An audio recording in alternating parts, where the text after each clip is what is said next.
This is day one of the IEEE UNESCO STEM Bootcamp, which is being hosted to celebrate the International Day of Women and Girls in STEM. Yes, give yourselves a round of applause.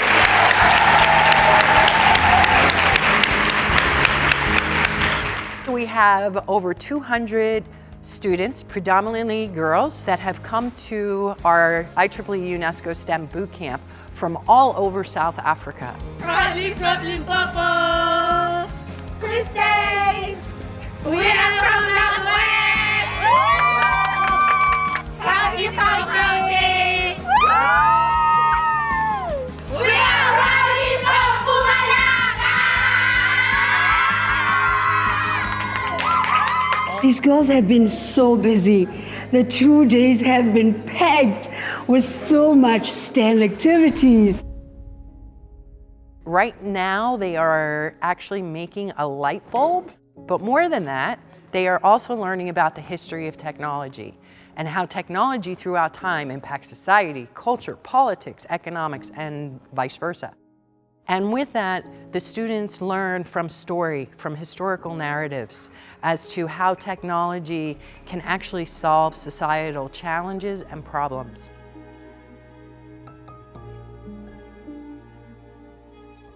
Yeah, we worked as a team. We really tried our best.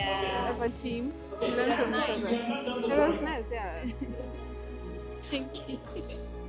We lost. We're noticing some of the students weren't able to get it this time around.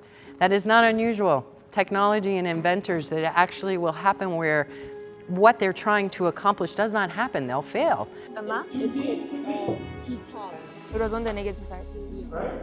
You keep trying and you change things, and then all of a sudden you may get to where it is that you were wanting to go.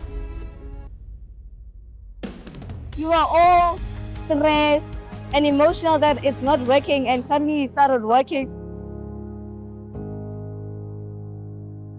They learned today about space. They built their own skyscrapers. They taught us many lessons all in one day. About resilience, creativity, never giving up, and all that stuff.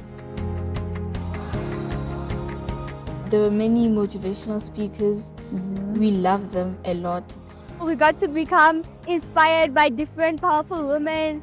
So this experience was important to me because I am a grade 11 learner in the process of career choices. It was so fun, and we were able to engage with other learners as girls. We advised each other on how to trust in ourselves and never doubt ourselves. As a wrap-up, they will experience the most amazing science show from Scienza. There is no limit to what we can do. We'll see you next year.